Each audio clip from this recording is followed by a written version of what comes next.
Welcome to Night Sleep Stories, the podcast where we listen, we unwind, and we gently drift toward sleep. My name is Arta, and I'm your host. Thank you for tuning in, for supporting the show, and hopefully for making it a cozy part of your nightly routine. Tonight, we'll revisit an old Japanese folk tale. We'll journey back to feudal Japan, where the land itself seems to hum with stories. Each road remembers the footsteps of a poet. Each castle shelters centuries of legend within its walls. Each temple holds 10,000 whispered prayers. But our tale is a quieter one, about a humble farmer and an extraordinary dream on a rainy afternoon. So, if you're feeling calm and content, ready for a good night's sleep, that's perfect.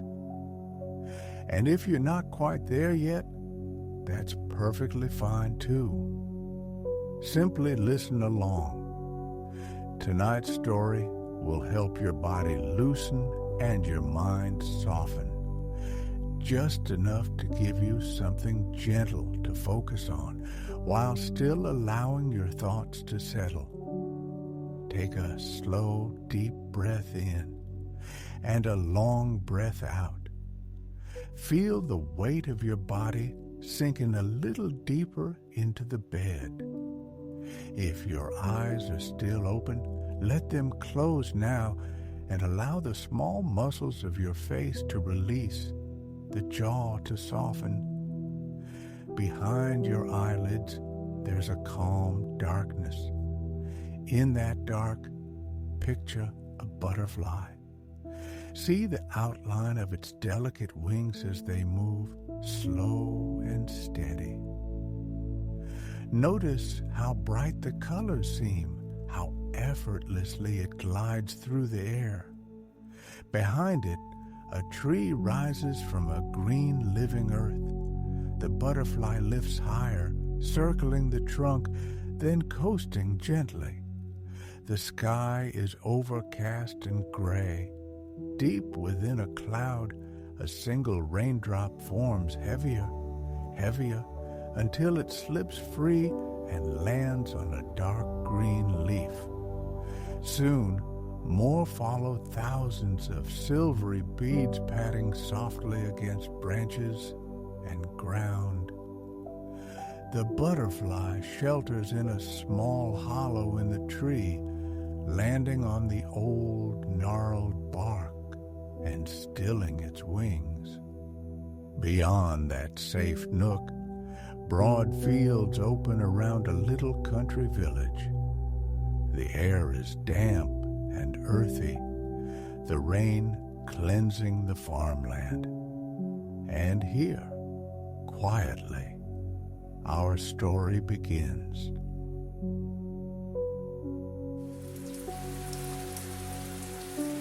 Akinosuke was a simple farmer working the fields outside his village in Japan.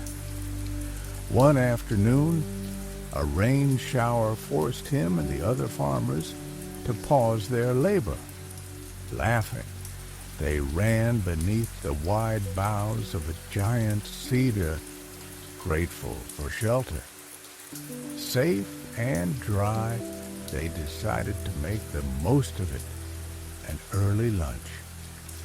Raindrops tapped gently on the canopy above as they ate and sipped their tea, falling into the easy, drifting small talk that comes so naturally to old friends. As Akinosuke enjoyed his meal, a small butterfly fluttered in from the rain and settled on his knee. He lifted a hand to brush it away, but an older farmer stopped him. The butterfly is a symbol of the human soul, the old man said softly. When people sleep, their souls travel like butterflies creating dreams. It was a curious thought. Akinosuke wasn't sure he believed it, but he left the butterfly alone. A few minutes later, when he glanced down, it had already flown off. Soon, warm soup and sticky rice filled his stomach, and a loosening contentment crept in. Leaning his head against the cedar's trunk, he felt his mind drift, carried along by the soft murmur of friendly voices nearby. In no time, he was asleep. After a short while, he drifted back toward wakefulness. How pleasant, he thought, to sleep beneath a tree and wake to the fresh scent of cedar moving on a breeze. But as he rested against the bark, something felt different. The conversation had gone still. No more laughter, no more voices. He opened his eyes. He sat alone among the cedar's thick roots. No one else was near. The only sound was the steady dripping of rain from leaf to leaf. Perhaps his friends had returned to work, he thought, leaving him to wake in his own time. Yet he couldn't see them anywhere. A light fog had rolled in, softening distance and blurring edges.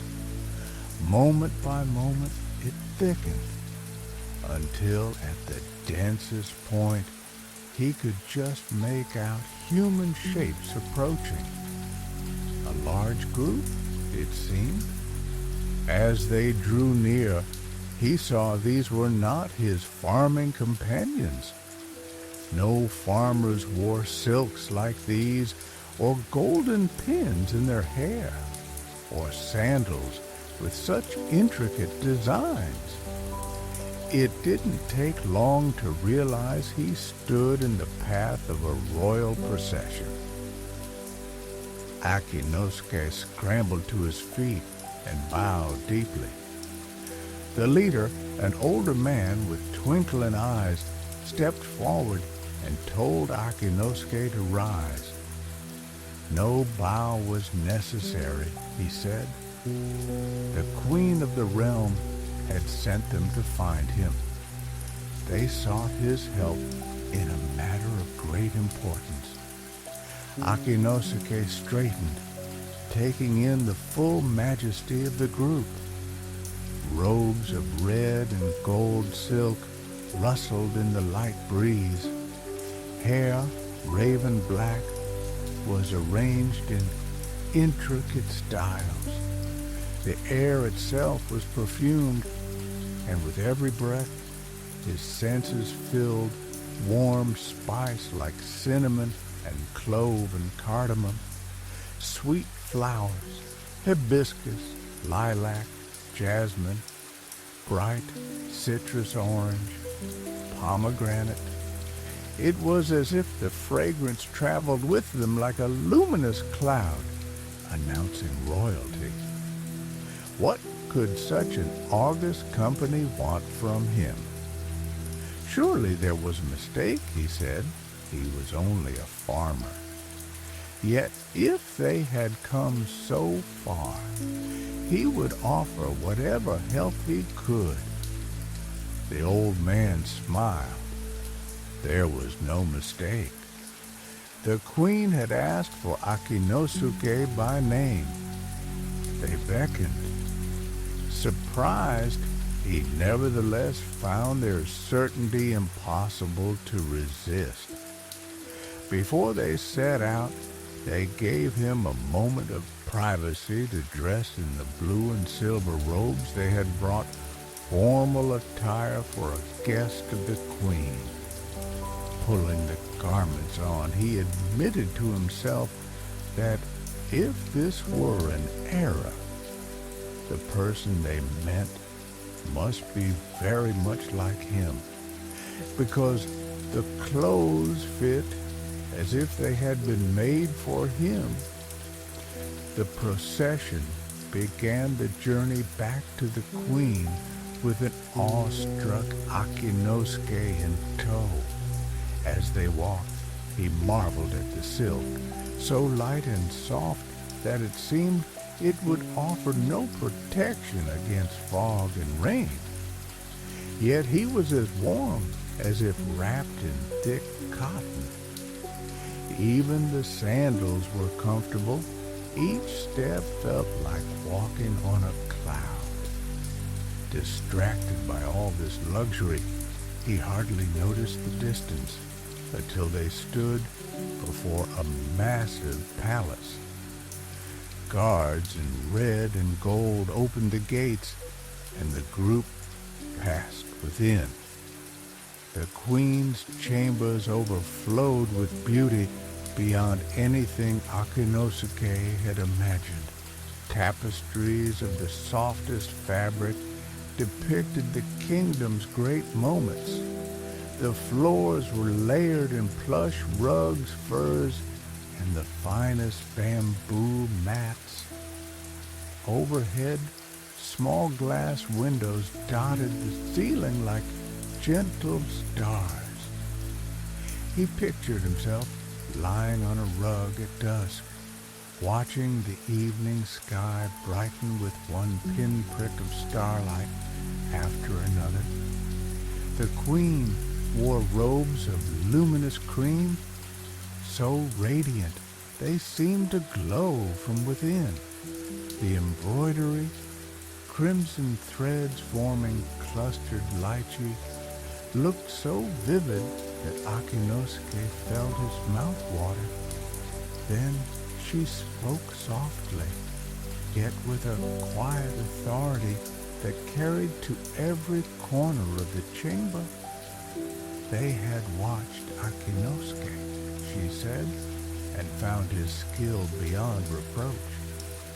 She needed someone like him to restore a small island in her domain-rich soil. Hard-working people now fallen on difficult times. Would he serve as governor?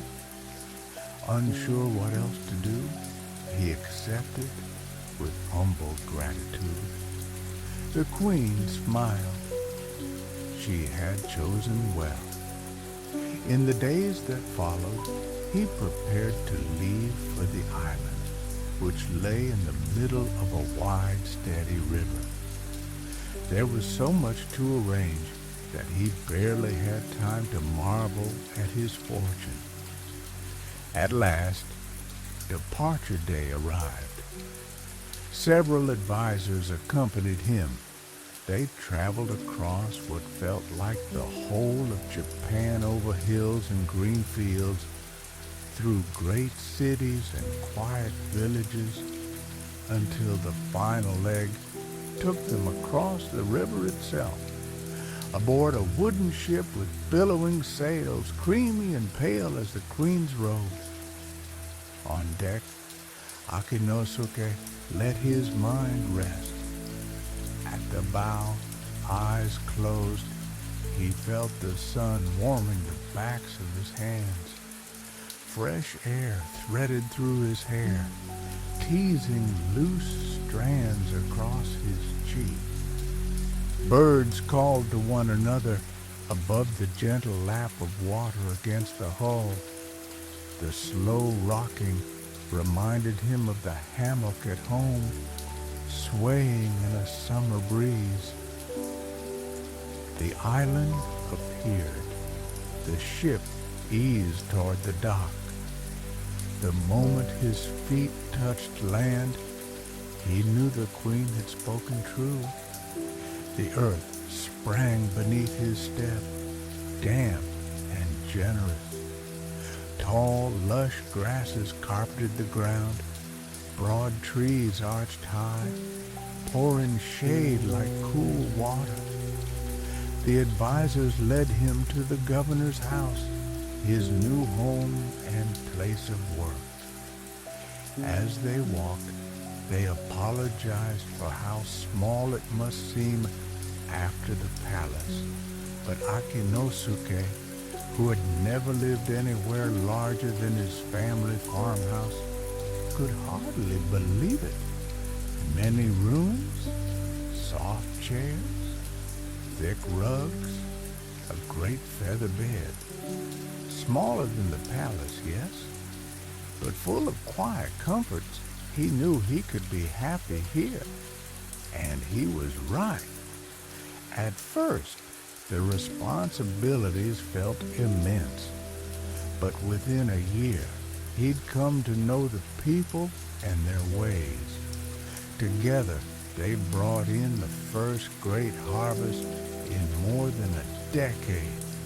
To celebrate, he hosted a feast for every soul on the island. Long tables, warm lamps, laughter rising like lanterns into the night. Time flowed.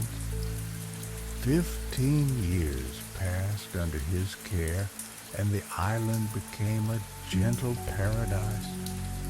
Wild woods were tamed and pruned into ordered orchards, plums, cherries, pears, sweeter than any in Japan.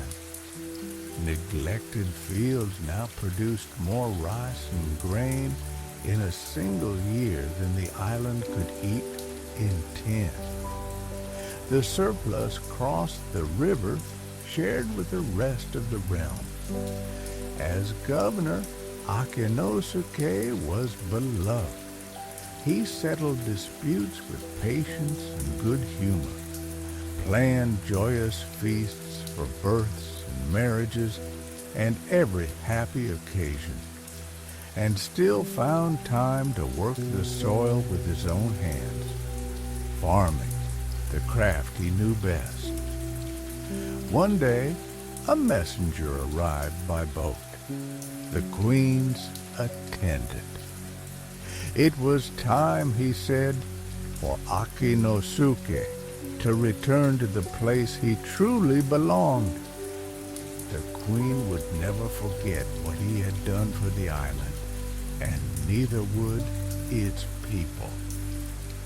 Sadness touched him, for the island had become his second home. But that evening, his advisors surprised him with the most splendid celebration yet. Food rich and abundant, music and dancing bright and tender. When at last the revelry faded and the final guest departed, he returned to his room and lay down on the great feather bed. Slowly, he sank into the softness, held, embraced. Sleep gathered at the edges. Before he drifted off, he gazed once more at the ceiling. When he had first arrived, he'd commissioned one simple change: small, delicate windows above the bed, so he could watch the stars appear one by one like quiet bells in the night. Now they flickered gently overhead, and within minutes he was asleep. At dawn, the queen's attendant led him to the dock. The boat waited, still upon the water, ready to carry them to the mainland. He took one last look at the orchards, the fields, the prosperous village in the distance. The anchor lifted. They set out. A fog rolled across the river, thick yet strangely warm like a cotton blanket. Soon it was so dense he couldn't see even a few feet ahead. He closed his eyes. When he opened them, he was no longer on the boat. He was back beneath the giant cedar. His old friends gathered around him. He blinked, touched the soil still damp from rain. One of the farmers chuckled at the sight and asked whether he'd enjoyed his nap. Akinosuke, dazed, asked how long he'd slept. "About 10 minutes," came the answer. So he told them everything: the royal procession, the queen's shining chamber, the island, and its years of harvest. They listened closely. What could it mean? Before they could speculate, the old farmer, the one who had spoken about butterflies, cleared his throat. His voice was soft, like wind in grass. He had watched Akinosuke nod off. He said, at the very moment sleep took him, a small yellow butterfly had lifted from Akinosuke's tunic just above his heart. Others nodded. They too had seen the butterfly, though they hadn't noticed where it came from. The old man went on. The butterfly settled under Cedar's bark. Several ants approached and very gently guided it down into a hole at the base of the trunk. Minutes later, the butterfly re-emerged from the same opening and slipped back into Akinosuke's tunic just before he woke. Perhaps that explained the dream, the procession, the queen's estate, the island across a bright river. Akinosuke agreed. There was one way to know more. Together, they carefully pulled back some earth at the tree's base and revealed a small ant colony. One corner of the colony looked strikingly familiar to Akinosuke, a patch of earth carpeted in vivid green moss. The rain had carved a tiny stream around it so that the mossy ground appeared like an island. In the little current, a toy small boat twigs and bark floated along. Gently, they returned the soil so as not to disturb the ants. The rain had stopped. After a little more talk, the men returned to their fields. Yet, Akinosuke never forgot that day. For the rest of his life, he thought fondly of his time as the island's governor. Each day, as he plowed and sowed and reaped, he felt the sun on his back and remembered the warmth of silk. Every piece of fruit tasted a touch sweeter, each harvest feast a living echo, and every breeze carried just faintly the scent of that wide, slow river holding his island home. Before he left the cedar that afternoon, he set half his unfinished lunch at the tree's base, near the entrance to the ants' small city, a final gift to his tiny hosts and friends in gratitude for a wonderful adventure and a beautiful dream.